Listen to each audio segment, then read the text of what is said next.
Welcome back, everyone. We're here this evening to learn about strawberries as a part of our Grow Your Own High Elevation Gardening series. And we have our presenter, David Long, Dave here, our resident gardener, expert of many, many different plants, vegetables, fruits, everything of the sort that grows up in the Tahoe, Truckee area. So we're really excited to have him here presenting with us this evening. First, we're going to go through again. We have 2 remaining workshops in our series after this evening. Next Tuesday at 5 p.m. we'll be covering tomatoes on June 8th, again with Dave. And then on June 15th, we'll be covering herbs with Heather Adams, who is our Organic Gardening 101 presenter. And for our Zoom viewing this evening, we have a few different features. As a reminder, if you've participated before, I'm sure I sound like a broken record at this point. But if you see in the upper right-hand corner, if you click view, you can put it into speaker view. So you view our speaker, Dave, when he is presenting nice and big, or when he is sharing his screen, you can focus just on his slides. And then we have our chat function where we will be utilizing that for our question and answer session that will be at the end of Dave's presentation on strawberries. At the bottom of your screen in Zoom, if you click, I mixed the word chat and click. If you click on the chat box that you can see here, it will open up this nice white box where you can type in any questions. There's a couple other people that are hosts of the workshop that have screen sharing privileges, but I will be compiling, I and Graham will be compiling all of our questions for our Q&A period. So where it says to everyone here, if you just make sure that those questions go to Anne, I will make sure that they get answered. If they don't go to me, they may not get answered. And as you all may notice, you may see some subtitles popping up at the bottom of your screen. If you are not seeing subtitles, or if you do not want to see those subtitles, also in the bottom of your screen where it says live transcript, you can click the up arrow that appears when you hover over it with your cursor, and you can either hide those subtitles, or if you click view full transcript, you are able to actually open another fun dialog box that will show you what is being said by which presenters at what time if you want to read along, and making our presentations more accessible, which is awesome. So I went through that really quickly because we have more fun things to learn from Dave than we have fun things to learn from Anne about Zoom. So Dave Long is a resident of South Lake Tahoe, and I think everything that he is going to teach you all about speaks for himself. An avid fly fisherman and lover of all things nature and gardening. But I am going to stop my screen sharing and turn it over to Dave so that he can take it away. Let's see if this works.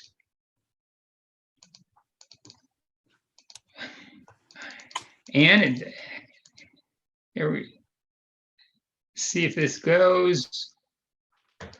Okay, does everybody see the screens? Somebody tell me yes or no. Yep, we see your slides. Oh, great. So my name's Dave Long, and I'm talking tonight about strawberries. I'm part of this kind of an interesting group of organizations that came together to put on these presentations. I'm actually representing the Tahoe Heritage Foundation, which operates the historic estates over at the Tallac area, Tallac Estates.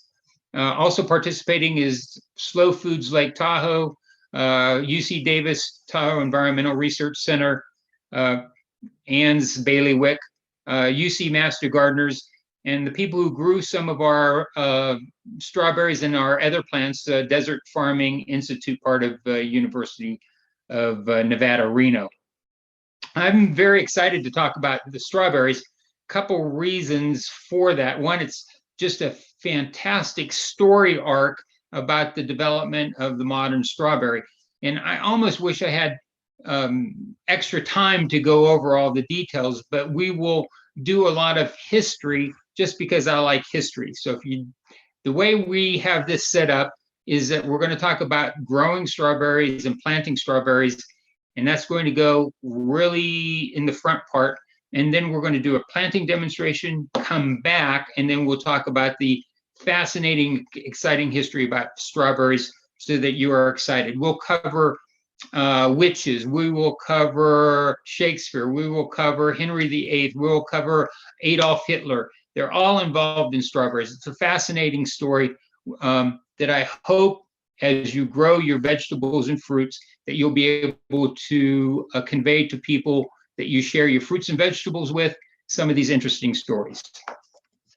Okay, so the topics we're going to cover is project overview, which are these 8 items. We're going to talk about water quality awareness, phenology, anatomy, planting and care, history, culinary aspects, the varieties that we're going to be evaluating. And then on Saturday, we're going to be distributing the materials just like we have every week. Okay, for watershed gardening, the selection of your garden is kind of important. You should have it away from the lakes, streams, or percolation basins. In the Tahoe region, that would be environmentally sensitive areas. You don't want to have your garden. Garden should not be on a steep slope or where runoff cannot be controlled. And then you should be aware that excessive watering can push nutrients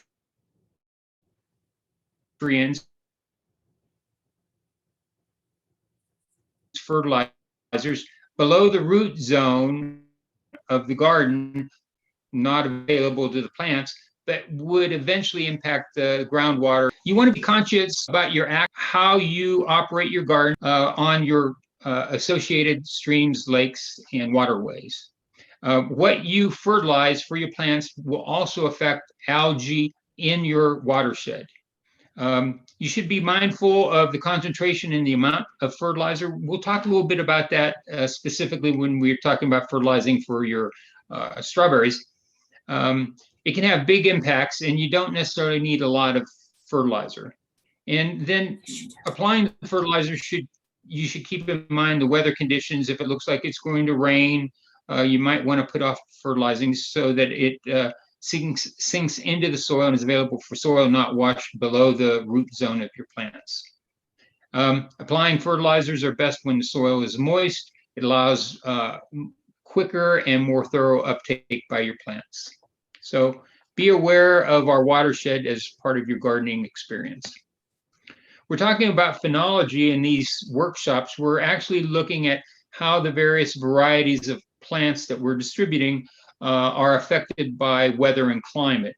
And specifically, when we're talking about strawberries, we're looking at different types of strawberries to see how climate and weather affect the production of these varieties. That's called varietal comparative phenology. You guys are part of a science project. The importance of varietal comparative phenology, it allows you to identify an early or a mid or a late variety that may be beneficial or not, depending on your area and what you're looking for the plants that you're growing. An early variety here in Tahoe may be very early and be affected by frost, or it may start flowering before your pollinators are out, and so you have nice flowers, but poor fruit set because there's no pollinators.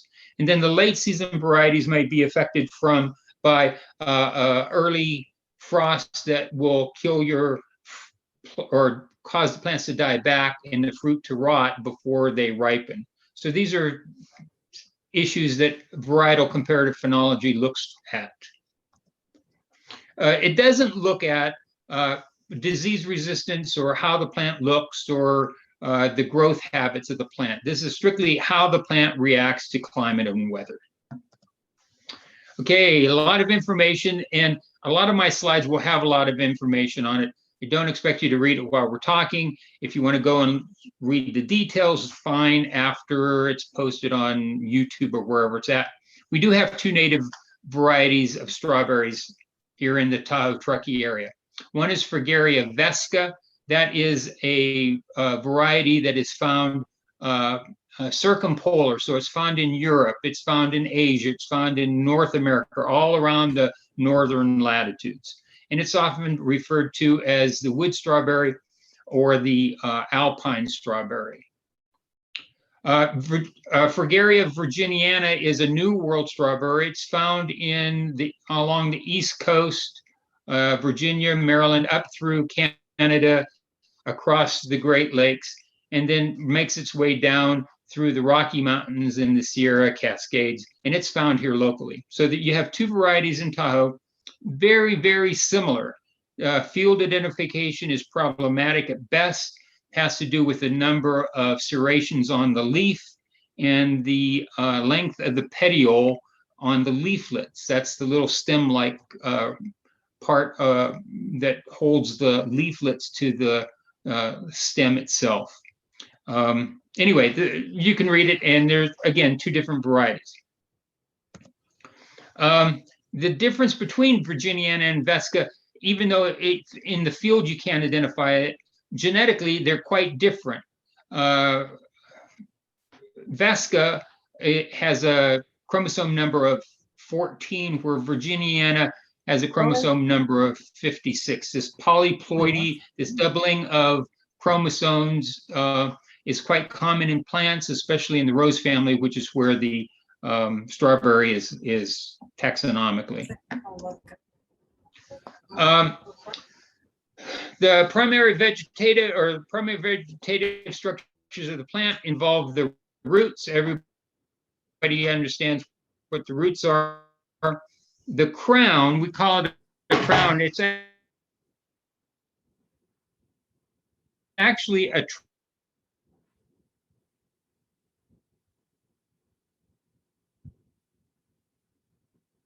truncated stem. And then the leaves, the stem.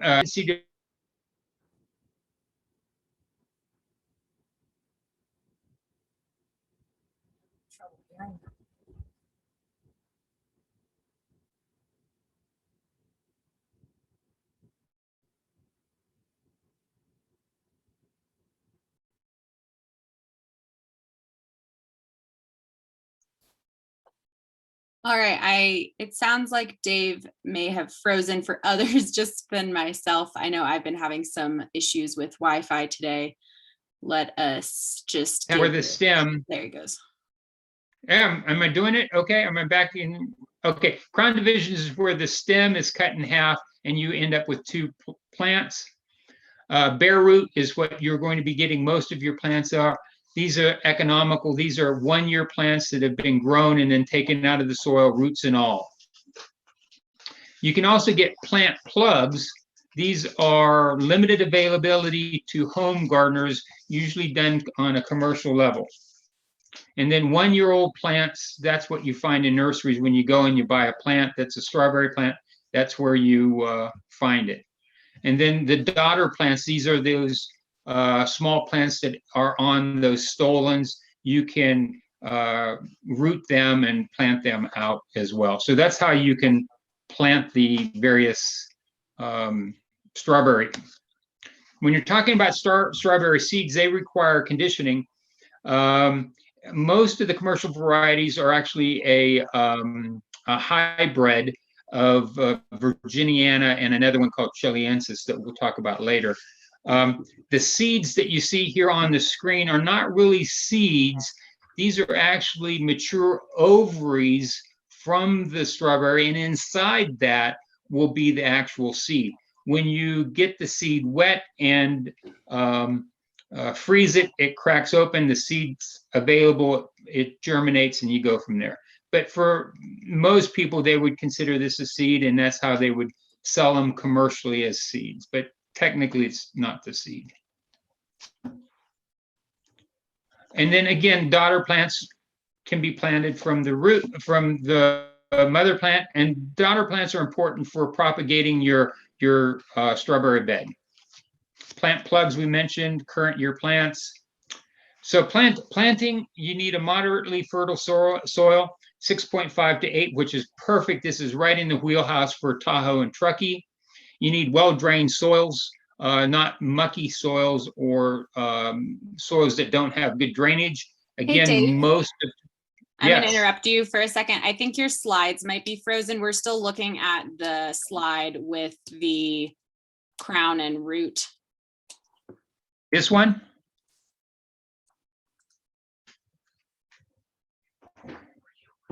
Or have you advanced your slides? Yeah, I'm on planting. I'm Okay. not sure what's Do you see the there. stop sharing button at the bottom of your screen Yeah. still? Do you Yes. want to try stop Uh-huh. sharing and reshare Okay. to see if that updates it? Okay. I stopped sharing.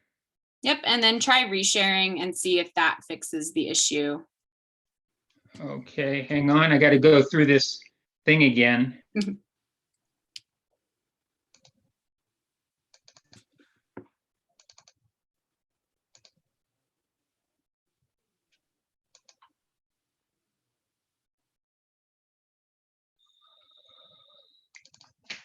Does that show?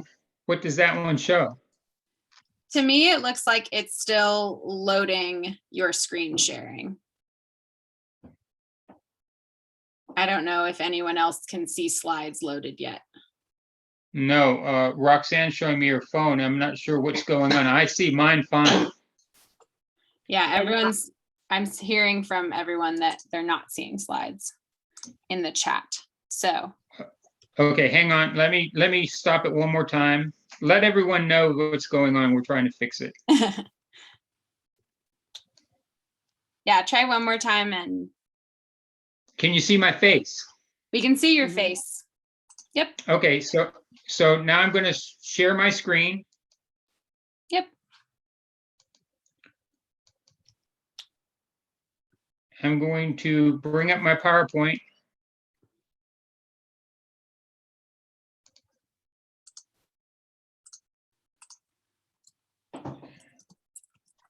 I don't know what to say, Ann.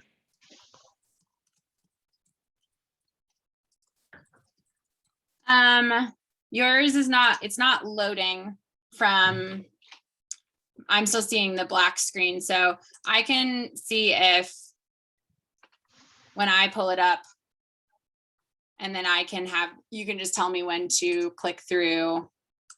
Okay. If that would be a way for. That would be a way if it works. Yep. All right. So if you want to click stop screen sharing. Got it. And then I will start screen sharing. Thank you everyone for your patience. We have the joys of Wi-Fi in the Tahoe Basin. Are you all able to see my slides now? Yes, I can see. Awesome. Thank you. So slideshow, play from current slide. Dave, are you able to see? Okay, yeah, I can see it fine. I can see Okay, it fine. perfect. Just tell me when Okay. to advance and I will advance for you. Okay, go ahead and advance it. Let's see where we're at. Okay, we talked about seeds. Go ahead, advance it again. Okay. We talked about the seeds being the ovaries that will crack open when they're frozen and moist. And then this next one. Okay. And then the daughter plants are these on the stolon. They come up at the nodes. Next one. And plant plugs, next one. Planting, we talked about, or I think that's when we stopped, was 6.5 to 8, well-drained soil. Consistent moisture, especially during berry development, is important. Okay, next one. The planting of the strawberry bare roots are very important. You want to make sure that it's at the midpoint of the stem or at the midpoint of the crown. If it's too low, it's actually better than being too high where the roots are exposed. The plant will grow up, and because it is the stem, every set of leaves will bring the crown up slightly higher. But ideally, you want to plant it right at the middle point of the crown. Next one. Mulching does help keep the berries from soil contact, so their berries will be cleaner. Commercially, they use plastic for that. It keeps the soil warmer, it produces better, and then they have irrigation lines underneath the plastic so that it saves water. here in Tahoe and Truckee, you can use straw. I do not recommend using pine needles for this type of mulch. The reason is that the pine needles will have pitch and tar on them that when they come in contact with the berries, the strawberries, may affect the taste. So don't use pine needles in this one case of mulching. Next one. Okay, diseases that we might see. These are diseases that the gardener cannot control, and that would be red steel, nematodes, anthracnose, which you want to select varieties that are resistant to these diseases, because once they're established in your garden, it's very difficult to get rid of them. Next one. Diseases that the gardener can control, and this is typically from water management issues, are powdery mildew, gray mold, fruit rots, and crown rots. And this has to do with either watering late in the day so that the leaves are wet, in the case of powdery mildew, overnight for a number of nights in a row, or the water getting on the fruit itself and causing it to rot. Next one. Pests that you have for strawberries are just about everything. Here in Tahoe, you do have aphids, less likely to affect the fruit, but what does affect the fruit are earwigs and pill bugs. And earwigs really can do a number on eating your fruit or portions of the fruit, so it's not edible. And then, of course, the larger pests, birds, mice, squirrels, chipmunk, gophers, rats, raccoons, everything likes to eat your fruit. And in this case, for birds and mice and rabbits and stuff, your best bet is an exclusion method, bird netting, something like that, to keep them physically separated from your garden. Next one. Okay, the strawberries that we're talking about are three basic kinds. June bearing, which is what we're providing you. They produce for 3 to 5 years, and they have a window of about 2 weeks where they ripen their fruit, and then that's it for the season. Everbearing produces fruit 2 or 3 times a year, a few here and a few there, and then a day neutral produces 1 or 2 throughout the season. June-bearing fruit are typically what we find in commercial operations because the fruit ripens all at one time, so it allows the grower to bring in the crew to pick the fruit and then move on to the next field. Next one. June-bearing, we talked about this. Oh, the alpines, the 2 alpine varieties that we're providing you, Queen of the Valleys and Yellow Wonder. Those are day neutral strawberries, so they'll produce throughout the year, a few each time. Next one. Okay, the basics in providing your matted row bed, your bed of strawberries, is you want to plant the strawberries in Tahoe, maybe 9 inches, maybe as close together as 6 inches apart, and just plant them. And then as they send out their stolons and runners, you can pin or place the daughter plants where you want them. This first year, though, we want you to minimize the number of fruit and daughter plants that your new plant that you're putting in the ground has, so that plant will be as strong as possible for next year when you're really going to get your first good crop of strawberries. Next one. Okay, so I'm going to go outside now, and we're going to try to do the live demonstration and see if we can get this to work. And I apologize so much for having to do this Mickey Mouse system with Ann moving my slides, but I don't know why my slides don't show up, but I show up. So we're going to do 3 types of plantings. We'll see you out there in just a second. All right, so as Dave mentioned, he is going to go outside and get set up. And we do have a backup video in case the connectivity is poor. So if it's frozen at all or coming through glitchy or freezes up, let me know in the chat, and then we can switch to the planting or the recorded video that I have. But Roxanne and Dave, I have you spotlighted, so you'll just need to unmute yourself and then we should be ready to go.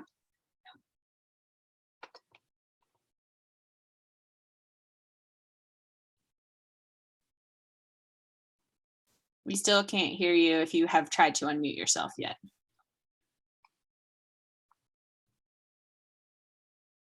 But we can see you loud and clear.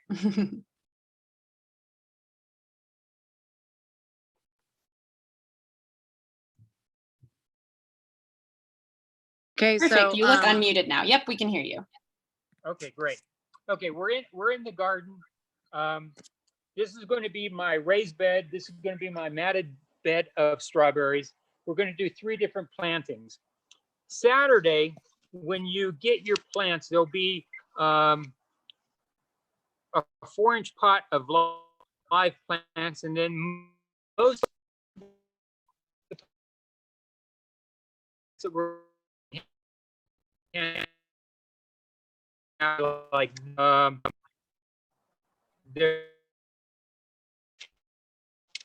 the bare roots. You thank you very much. You get 4 bags of bare root plants. Each one will be labeled. Each bag will have 3 or 4 plants in them. If for some reason you cannot plant them right away, then take a damp paper towel, wrap the roots in a damp paper towel, put them back in the bag, and put them in your lettuce crisper in your refrigerator, and you can keep them for a week, 10 days without any problem, and plant them at your leisure. If you're planting them right away, then you take them out, separate out your plants. And the 3 methods that we're going to be planting are, let's see, one is a trench method. And here you put the plant down in a trench that's already been prepared. The soil is pretty good organic matter. A week or so ago, I put in some phosphorus to help out. The nice thing about planting it with horizontal roots is that you can space it out very easily every back to back, and that would be your row. And then you just fill in the dirt around it. Adjust the height of your plant. Make sure you have good soil contact, and you're ready to go. That's planted. The nice thing about this is that the roots are closer to the surface. As a consequence, the soil will be warmer. Warmer soil, better development here in Tahoe and Truckee where you have cool nights, and that will help you out.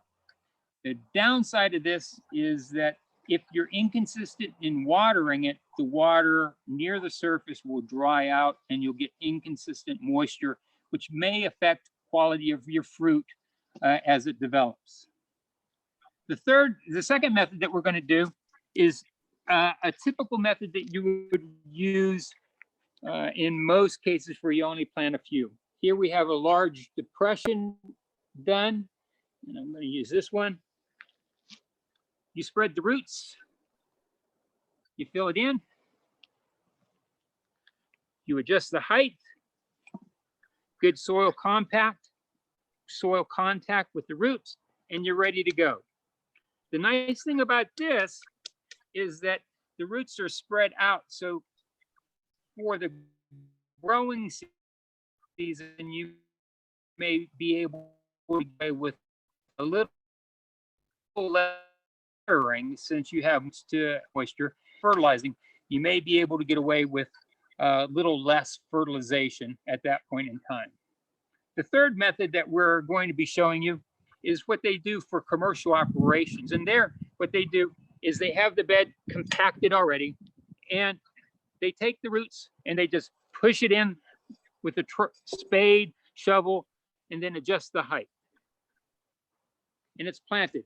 The advantage here, it's easy. If you're using plastic mulch and you're planting through it, it's an easy way to do it very quickly throughout your garden. So those are the 3 ways to plant your bare root strawberries, and now we're going to go back in and see if we can catch up to where we're supposed to be. Thanks.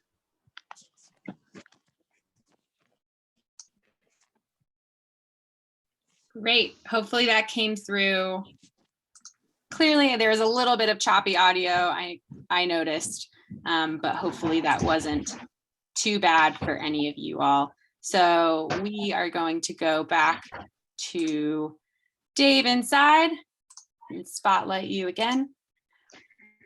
And Dave, Okay. I will share your slides again. And there was a question Great. while you were in the garden that I think would be timely now. Sure. If it's possible to container plant, if you can use those same planting methods in a container, or if you have to really use a raised bed for strawberries. No. Great question. Great question. I love that. Strawberries like edges. So strawberries only need about a gallon of soil for a strawberry plant, assuming that you can control the moisture consistently during the growing season. So if you have containers, you can plant the strawberries around the edges or in the middle, and you'll find that the production of the strawberries for fruit at the edges will be more than in the middle of the container. So containers are a great way to grow. Again, a gallon container is great for one strawberry. A 5-gallon container might hold 6-7 strawberry plants. So container growing is optimum. They have special containers for strawberries that have a lot of pockets and holes in them because, again, strawberries like to set their fruit on the edges of or edges, and so they'll go over, and we'll show a picture of that in a minute. Okay, let's go on to our next slide.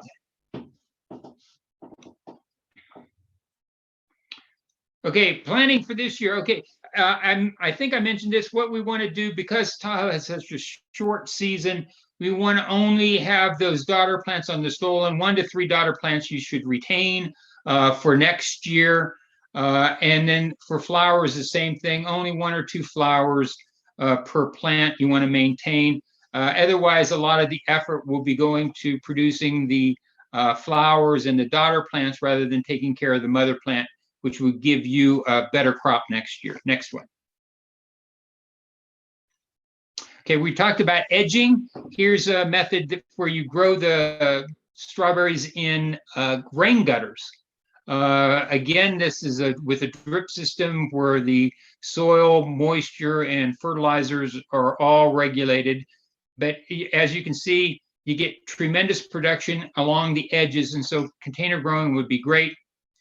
Prior to planting, you should have your soil maybe with a small amount of a 10-10-10, a third of a pound per 100 square feet. Fertilize in the spring before the flowers start forming. You can fertilize again, and then again one more time after your harvest to get the mother and daughter plants ready for next year. Now I'm using this 10-10-10, but this website that I have shown here compares organic fertilizing or organic nutrient systems consistently with the 10-10-10. So you can see for organics, you can compare it. And for example, manure, here we're talking about a third of a pound per 100 square feet to start your season off. If you're using manure, that might be 5 pounds of manure to get the equivalent NPK values.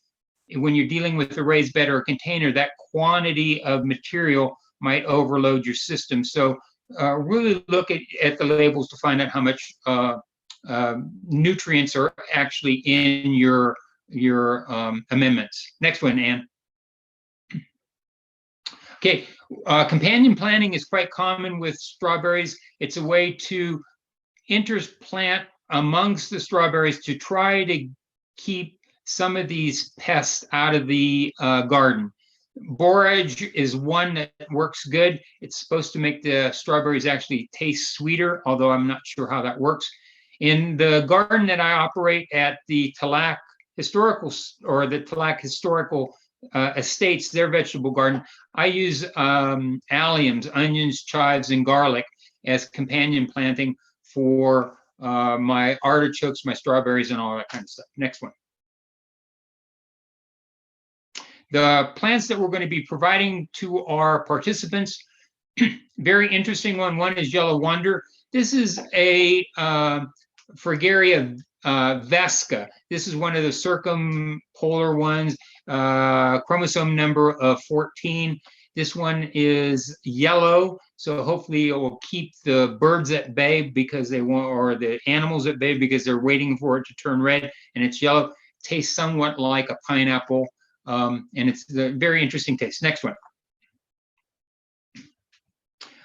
This is Reine de Valles, I guess is how you pronounce it, or Queen of the Valleys. This is also a vesca. This will be provided in a 4-inch pot to you as a live plant. Very prolific producer of small berries. This is the historic variety that was around at the time of Henry VIII in the medieval and Renaissance courts. They're champagne glasses of the ladies. If they had a strawberry in it, it meant that they had a secret admirer. If they had 2 strawberries in it, then they had quite a thing going, and more than that, then, well, more than that. Next one. Our June-bearing ones that we're going to be handing out as bare root, Early Glow. This is a great one. It was released in 1975 by the USDA, developed in Maryland, back east.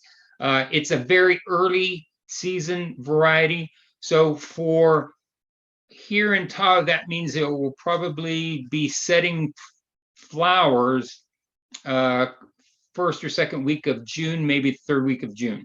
Next one. Sequentially, the next June-bearing plant that will start producing will be this Honeyo.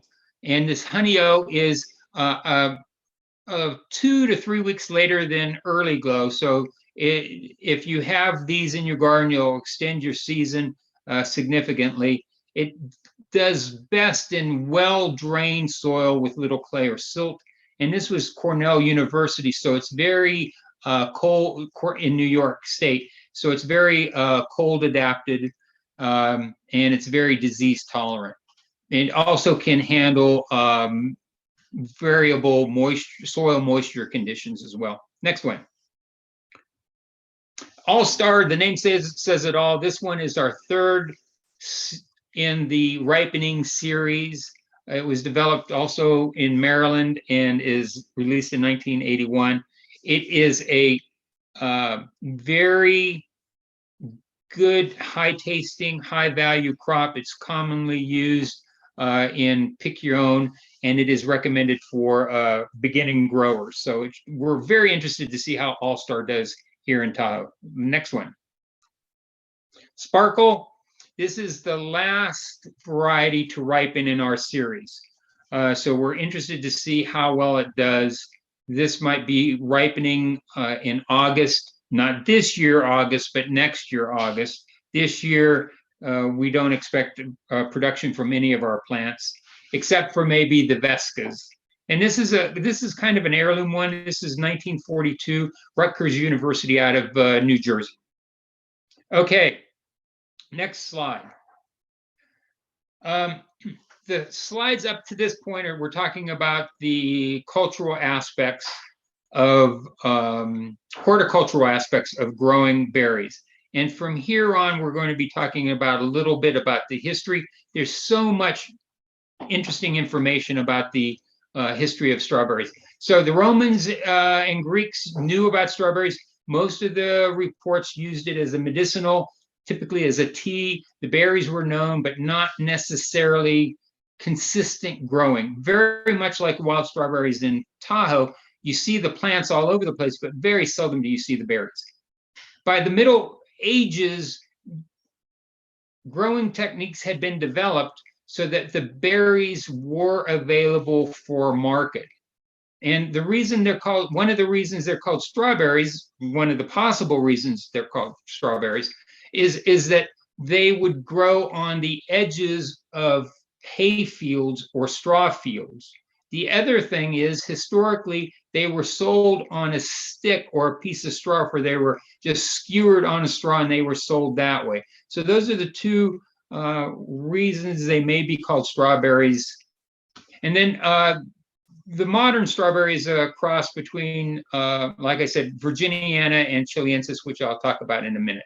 And strawberries have kind of this erotic aspect to them. I mentioned in the glasses of the ladies with the secret admirer. Here's a Bosch painting that shows the delight, earthly delights in eating huge strawberries. It's kind of a, it just has that thing about it. Okay, next one. Okay, I mentioned Virginiana and Chileensis. Virginiana, I mentioned, grows on the East Coast through Canada and the Lakes region, down through the Sierra Cascades and the Rocky Mountains. Chileensis, this one has an interesting distribution pattern. It's only found on the west coast of the New World. So it's found in California from the Mendocino coast down to Baja California. It's not found in the tropics. And then it's found again in Peru along the coast down to Chile. Chileensis is where it was first found and described. So Chileensis, very narrow border. It's sometimes called the beach strawberry because it's found right on the coast. Next one. Charles V in the 1300s planted 1,200 strawberry plants in the Louvre. Richard III apparently liked strawberries, but had an allergic reaction that caused him to break out with rashes when he ate them. Next one. Okay. Henry VIII enjoyed and popularized the strawberries and cream, but it was Cardinal Wolsey who was credited with inventing strawberries and cream.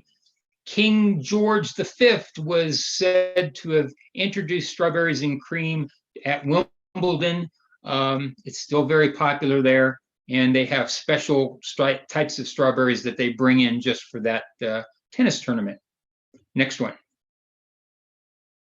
Okay, so my grand story arc with strawberry starts in the I've got to put on my reading guide. In 916, the King of France meets with the cardinal representing the Pope over a land dispute. It was settled to celebrate. They had a feast. One of the farmers brought in a bunch of these wild strawberries. It so impressed the cardinal and the king that the king knighted him and gave him the name Frege, Sir Frege, which is weird because his real name was Julius de Berry. But anyway, that's the start of our story. So next one. The coat of arms for the Frege clan was a one crown with coat of arms was one crown, King of France, and then the strawberry flowers.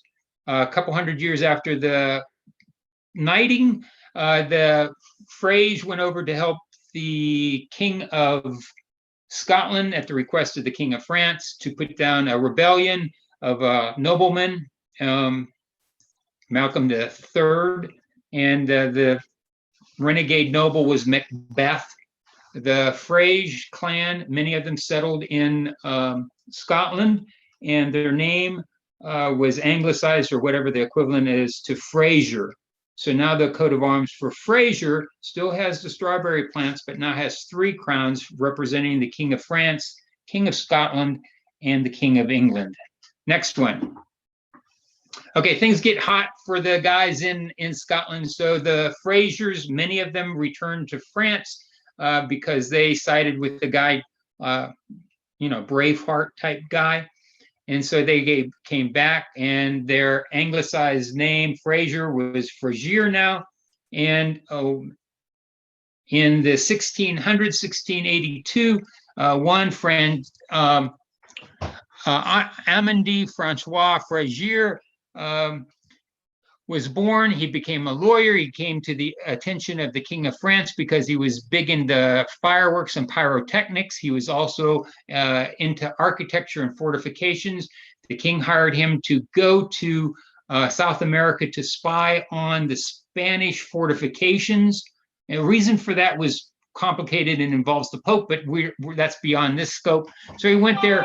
He came across these beach strawberries, thought they were fantastic, and brought a few back to France. Next slide. Okay, there you go. He's in Chile. He finds the strawberries. He brings them back. The French scientists were thrilled because they could not get it to hybridize with the local strawberry, Vesca rather, because they didn't know about the chromosomes. But when they crossbred it with the Virginiana that they got from the French Quebec, French Canada, they produced a fantastic strawberry that they did a number of publications with. It was very extraordinary that the improvement in the quality of the berries was so great. So that was intriguing, and that's why I'm wearing the beret tonight, is in honor of the French. Next slide. The French liked the hybridization from a scientific basis, but the British thought, hey, this is a good reason why we should commercialize some of these varieties. And as a consequence, because England had such a marketing skill and had such an empire, most of the strawberries in the mid 1700s all the way up to the 1800s were English or British varieties that they had propagated and then sold. So kind of an interesting, next slide anyway. Okay, so the strawberries, modern strawberries, were introduced into Germany by King George III. He was also king of Hanover in Germany. He was the last English king to be born not in England, not to be born in England. And he was also the last king of England to lead his troops into battle. Anyway, he was a proponent of British items. He insisted that the Germans grow English strawberries, and English strawberries were grown in Germany for 100 years. Next slide. So in the 1870s, there was a push throughout Europe for development of native or nationalist varieties of fruits and vegetables. And in Germany, this became kind of a landmark situation. So the Royal Horticultural Director, Otto Schindler, who was related to Oskar Schindler of Schindler's List fame, he was involved in strawberry breeding. However, when the nationalists took over, they brought in their own people. And the next slide. Who they brought in was Reinhold Oskar Kirk van Singbusch, who was a younger horticulturalist, made his name in not only strawberries, but in lupins and a number of fields, very aggressive. He worked with the Kaiser Wilhelm Institute, had a falling out with his superiors, and was funded by a tobacco company. And his motivation was twofold. One was Clarence Birdseye, who was trying to find a strawberry that could be flash frozen and still taste good. So Singbusch tried his best to do it. He was tied closely with the nationalist elites, the Nazi elites, who many of them thought themselves as gourmands, gourmets.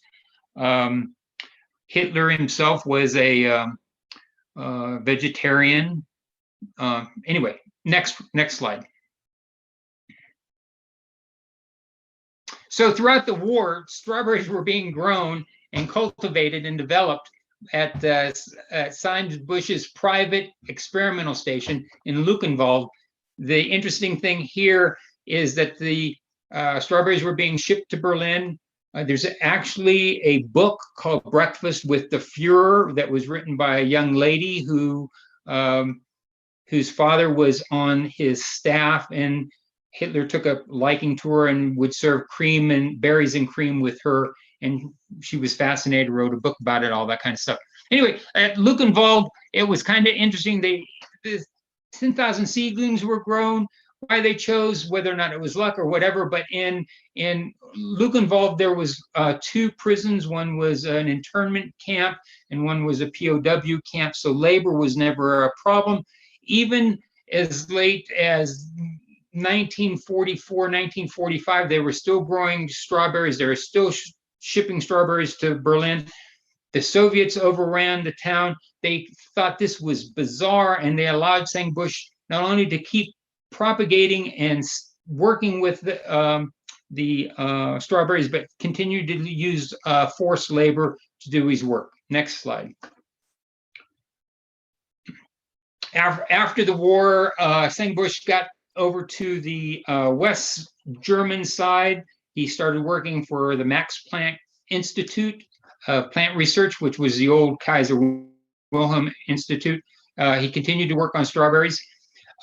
He made a claim in court that during the war years, his work was not allowed to be published, and that he was working under duress by the Nazis. And as a consequence, the courts awarded him rights and patents to all his work and all his strawberries, genetics, all his strawberry materials. So next slide. So 1954, he established his own company to commercialize the production. He retired from the Max Planck Institute, and he concentrated his work on this Singara strawberry plant that was the basis of flash frozen strawberries in Europe for 20 years, and is the parent plant of a number of varieties of strawberries common in Europe. And then just to finish that story arc, in the mid-1950s, a kibbutz in Israel contacted UC Davis to try to find a strawberry plant that they could grow in the wintertime. And the reason they were interested in it was because members of this kibbutz were prisoners at Luckenwald and had learned how to grow and manage strawberries under that situation. And if it's ironic, I guess, the Israeli strawberry production, even today, the majority of it is exported, and the largest user of those strawberries is Germany. So I love this story. Okay, next one. Okay, there's a lot of history, a lot of information about strawberries. If you're a teacher or want to reach out, start a gardening group, this website by the Department of Agriculture has some interesting stories and lessons about strawberries. Again, it has everything from growing strawberries from seeds that you get at the store, taking a ripe strawberry and then growing it seeds. It has a lot of activities, and I encourage you, if you're into education, to take a look at it. Next one. Okay, we're almost done here. Michael Wellick is the person who provided our seeds for our Vesca. They were actually grown for us by UNR Desert Farming Institute, who had never grown strawberries from seeds before. And Michael was very gracious in helping them get through the process. And I'm very pleased to say that UNR Desert Farming Institute, did a fantastic job, and hopefully they'll continue growing these very interesting varieties of strawberry. Next one. Okay, our bare root plants come from Norris Farms out of Massachusetts. Here's Nate, Tim, and Mary, another great supplier. You can phone them, you talk to the Norris family. It's very interesting. It's one of the 10 oldest farms in the United States.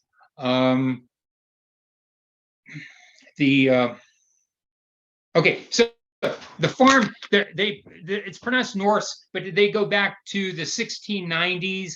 Even before that, the great grandmother of these guys, of Nate, Tim, and Mary, was a lady called Rebecca Nurse, which is how they pronounce the name. And if those of you who are Arthur Miller fans and remember the play The Crucible, it's the same Rebecca Nurse that was hung as a witch. So the family has been in the farming business forever and a day. The current farm, one of the 10th oldest in the United States, was established in 1722.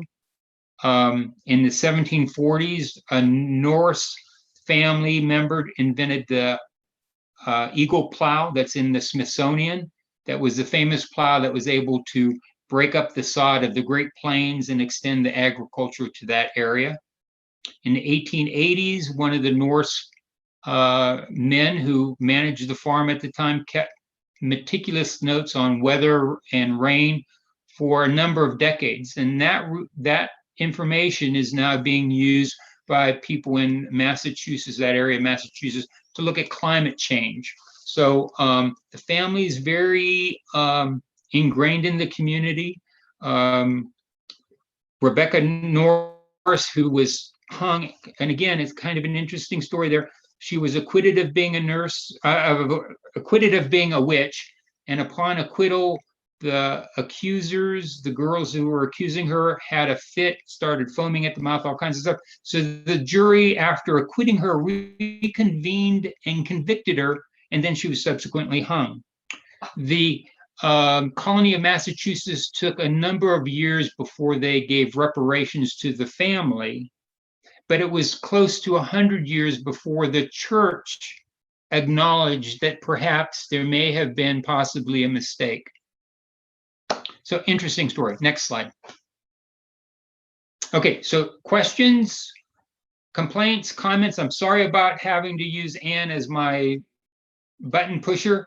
The location for pickup are here, the Truckee demonstration garden, the Tahoe City field station, Go Turk, and then the Verde Mexican rotisserie parking lot at the Y. Don't call the restaurant if there's a question about whether or not we're there or not. The people working there don't. We got permission from the owners, so don't ask them. My information in case there's questions. Next slide. Okay, that's it. Next slide. Okay, this slide and the following slide, we're not going to go through. That's a summary. That's the cheat sheet. So if you want to find out the basics about growing strawberries, those next two slides, go back one, and let's leave us with there.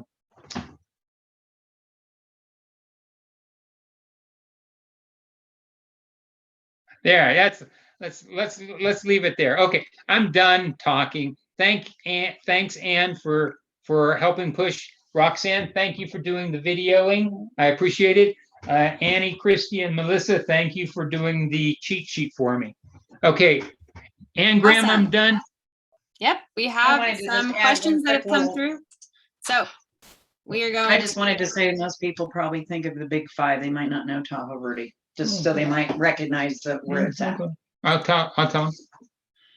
Okay, I'm going to share the questions, but the first or big question that came through a couple times that I can have you start addressing while I'm getting the question sheet set up is that there seems to be some confusion about when the strawberry plants will initially bear fruit, and if you are keeping the daughter plant, or if they're not going to fruit until a year from now, August of 2022. Do they need to be overwintered in any particular way? Okay, great. I'm sorry I did not explain that better. So these are June-bearing strawberry plants that we're giving you, and it's already June. So the probability of you getting a crop this year is minimal. What you want to do is try to get as much energy into the mother plant And you do that by removing most of the flowers and all but one or two of the daughter plants. Keep one or two of the daughter plants. They will not produce this year, but the mother plant and possibly the daughter plants will produce next year. And then the following year. And by the third year, the mother plant may stop producing, in which case you pull that out. But the daughter plants are now having daughters of their own, and those will take the place. So it's a constant rotation of the mother, daughter, granddaughter plants. But because they're genetically identical, your strawberries will be always the same. For overwintering, here in Tahoe, it is not essential that you mulch the plants, although it will help somewhat in especially at the end of the year where you have a few nice warm days and things get started and then it gets cold again. So if you mulch, you can avoid that, but strawberries are pretty tough. So mulching is not essential. In the case of the Vescas, that's the Queen of the Valley and the Yellow Wonder, those may actually produce fruit this year. So you can leave the flowers on those, and they do not produce runners, so you don't have to worry about that. I hope that helps. And then with container planting, would you recommend leaving them outside or bringing them inside if they're going to outside? Outside. Leave them. The strawberries are really resilient. They are also very drought tolerant once they're established. So leave them outside, even in the container. Okay. They actually do good in the winter. Mm-hmm. Awesome. Next question. And I think that was addressed by your last slides, but will there be printed cheat sheets with the strawberries pickup, or will it be accessible through revisiting this recorded workshop? It might have been while we were having trouble with the thing, but each set of plants will have a cheat sheet with it. And the cheat sheet was done by Annie Christie and Melissa Guthrie. So everybody will get a cheat sheet, plus you can watch it over again and see that. So, and take it off this if you'd like. My current strawberries have spittle bugs. Can you recommend a way to deal with these? No, I can't. No, I do not have a solution for spittle bugs. I would recommend that you go to the nursery and ask if they have some type of insecticide that was safe for the plants. You can, yeah. Annie says that you can spray them off with water, but I found that that's only a temporary solution. They just keep coming back. So I hate to say that you may have to use an insecticide, but that's what I would recommend doing. I don't have a problem. I don't the foam that they generate kind of protects them from just spraying, and so they're a tough one to get rid of. Great. Is there a better type of strawberry for the rain gutter plants? No, the ones you have are going to be excellent for that. Excellent. But you have to be very, very careful in both the nutrient application and watering, because there's not a lot of soil media in those gutters. The roots are all placed laterally like we showed you in the demonstration, and there's very little soil. So it's almost like I actually have gutters out there that I'm going to be putting up next year just to see if I can do it. All right, so those are all the questions that have come through as of now on strawberries. Someone had a question unrelated that I'm in the process of typing in, but it is, if you have existing plants in your garden that have not been cared for in the past, is there any thinning that should be managed or any other care that should be considered? I'm not sure if that's existing plants in general or strawberry plants. So if it's a strawberry plant and they're sending out runners and they're blossoming, then yes, it's salvageable. but you need to get rid of all the non-producing, non-flowering plants, retain one or two daughter plants as they put out their runners. The problem that we have in Tahoe is that a lot of the native plants and a lot of the strawberries that are sold as ground covers are infertile. They won't produce fruit. So one is if it is a fruit producing variety, it does set flowers and it does produce fruit, then get rid of all the non-productive plants, retain one or two daughter plants, and have a go at it. And while I'm here, Roxanne wanted me to mention that those of you who do not know, for the Verde Mexican Grill it's in the same shopping center as Big Five and Ale Works. So that should get you to us every Saturday. So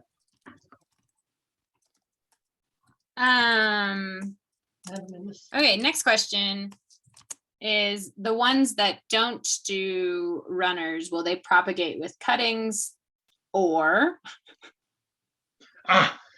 Okay, again, so they do not produce runners, so you have to propagate either by seeds or by crown division. And crown division means you take the strawberry plant and you cut it right down the stem in half, and you plant those as separate ones. The downside is you do have a higher mortality rate because of the drastic nature of it. But if the plant heals and comes back, it would be as if it's like a 1-year plant, so you can get another 2 or 3 years out of that. But I've had these Vescas previously for 4 or 5 years, and they were still producing fruit. So seeds or crown division. Alrighty. So that seems like the end of the questions regarding planting and whatnot. There was one more question of what time is the pickup? And so that, I think, is a very seamless transition into our remaining information. So I'm going to stop your spotlight, Dave, and share my screen that I need to share. Because if they don't get enough sunlight, they won't sit. And oh, there's so many windows on my computer. All right, Dave, I'm going to temporarily mute you. Thank you so much for your presentation. I know there's a lot of information to cover. And oh my goodness, I've spent too many hours on Zoom today, but here we go. We have our slides up. Are you able to see my slides now in non-presentation mode, I hope?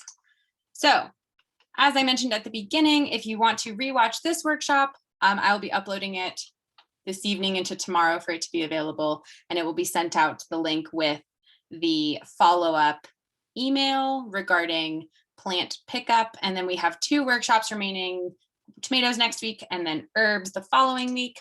If you have any more questions for Dave, you can follow up with him at davidmlong@earthlink.net. But for that last question regarding when plant pickups are, if you are still interested in buying strawberry plants at a $10 donation, you can do so through the Slow Food Lake Tahoe website at slowfoodlaketahoe.org/events. And the pickup is this Saturday, June 5th from 9 a.m. to 11 a.m. at 3 locations around the Tahoe Truckee area. And if you all have already purchased or already put that order through, if you have to change that location for any reason, you can reply to the confirmation email you received from the Slow Food Lake Tahoe coordinators. But our 3 pickup locations, as Dave mentioned earlier, are Verde Mexican Rotisserie in South Lake, the Truckee Food Bank Garden in Truckee, and then the Tahoe City Demonstration Garden, which is also the Tahoe City Field Station for UC Davis Tahoe Environmental Research Center. So I'll leave this slide up for you all to gather that information. If you already have donated for your strawberry pickup, you will be receiving that reminder email sometime tomorrow. And thank you all so much for joining us this evening. We enjoyed getting to learn about strawberries, and the fruitfulness of strawberries will come for many years. And it's exciting for some of those gardeners that are able to have some longer endeavors like that. So thank you all so much. We look forward to hopefully having you all back next week for strawberries, but for now, have a great evening.